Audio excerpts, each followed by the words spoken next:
What movie has the greatest opening of all time? The Silence of the Lambs.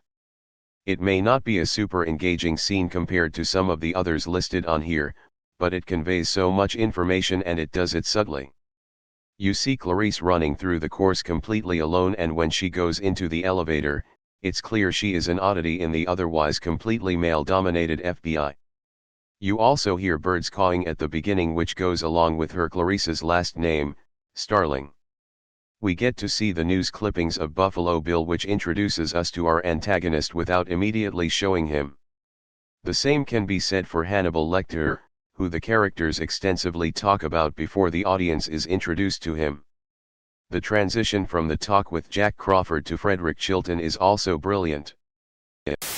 Perhaps the most perfect movie ever made, and I am far from the only one to suggest this. Do we get a lot of info? I feel like John Mulaney nailed that movie. There's this high school kid. And his best friend is, a disgraced nuclear physicist. Do they ever explain why Marty and Doc know each other? I've seen all the movies, but I was a kid and maybe missed it. Edit, based on how many comedians talk about it, I'm guessing the movies never explain it. Funny stuff though. I really love the opening scene of Back to the Future. You get so important word about the characters and their relationship from nearly nothing. All the timepieces in Croker's garage, the manual canine confluent, the newsreader speaking, and also the box of plutonium, Marty, and the giant speaker, the phone call with Doc, and Marty contending out the door. 100% in the running for my favorite acting performance ever. Case in point, I know the exact frame you're referring to when his face shifts. It's so good. So damn good. There we go. This is the one I see are here to see or say.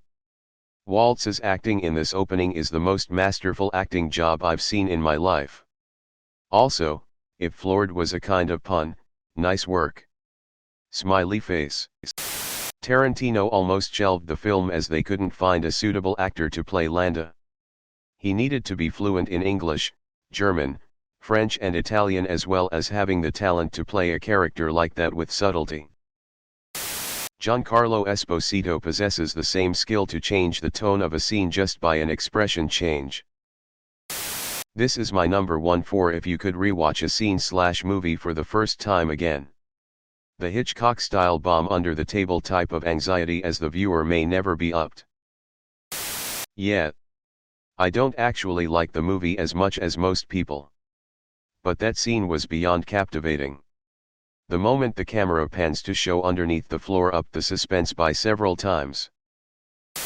I still have a cheap bare-bones DVD copy I bought in the clearance bin at a Blockbuster in the 90s with my allowance money, and I still drag that thing out and watch it every other year or so.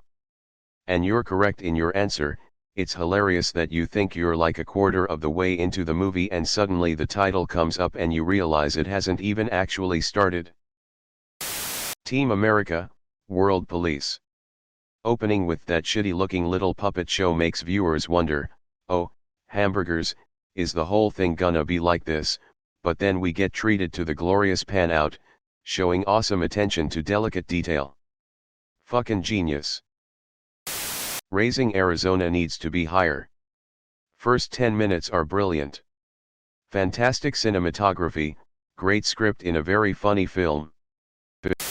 Flush out means to clean, like when you flush a toilet. Flesh out means to provide more depth, to figuratively add meat to it. God, I love this film. I loved it as a kid, when it first came out, and rewatched it on VHS a few times. I only rewatched it as an adult last year, and loved it all over again. The newspaper clipping of the Brown Mansion burning down suggests that maybe Doc burned it down as part of an insurance fraud scheme, according to the writer.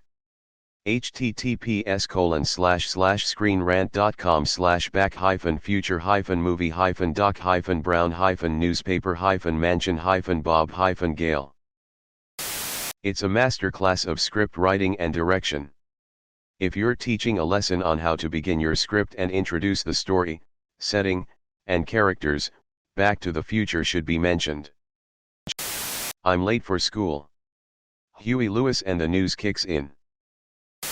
Knowing what we know now, that Doc reassembled and read Marty's message at some point before 1985, probably in 1955, it begs the question about how they ever knew each other. Marty would have been born in 1967, 12 years after Doc met the 18-year-old version of him. When Doc saw Marty's birth announcement in the local paper, he must have spent the next few years working on a plan to befriend a random kid of some young couple he didn't really know.